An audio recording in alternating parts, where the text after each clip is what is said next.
ہم سارے گناہ اپنی مرضی سے کر رہے ہیں، کوئی غلطی سے نہیں کر رہے، کوئی بھول سے نہیں کر رہے، کوئی شیطان میں ہم سے گناہ نہیں کروا رہا. ہم خود گناہ کر رہے ہیں، اپنے چوائس سے گناہ کر رہے ہیں، کیونکہ ہمارے دلوں میں اللہ کا ڈر نہیں ہے، کیونکہ ہمارے دلوں میں لوگوں کی فکر ہے.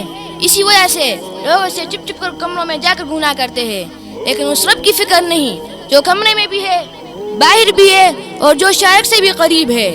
اس کے ہونے کا یقین نہیں ہے میرے دل کے اندر، تو مجھے خواہ حضرت میں ہی جانا ہے.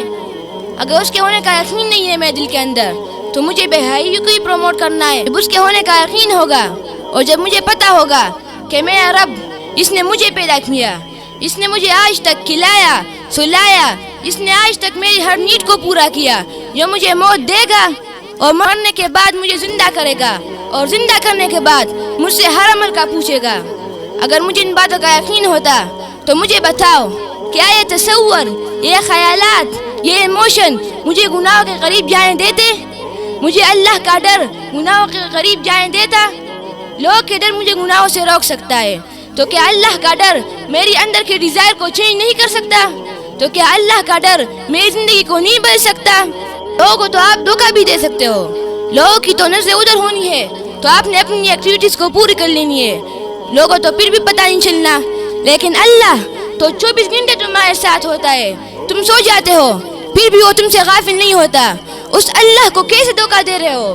اللہ کے بندو، اور رونا ہو جاتا ہے. گناہ ہو گیا، خود سے ہو گیا، یہ ہو گیا، وہ ہو گیا. کوئی خود سے نہیں ہوتا، کوئی گناہ خود سے نہیں ہوتا. ہم خود گناہ کرتے ہیں، ہم خود گناہ کرتے ہیں کیونکہ ہم شوقین ہیں گناہوں کے. ہمیں تو بس لذتیں چاہیے. بھائی ہمیں دنیا میں نام کمانا ہے، اور نام کمانا تو ناچنے گانے سے بنتا ہے.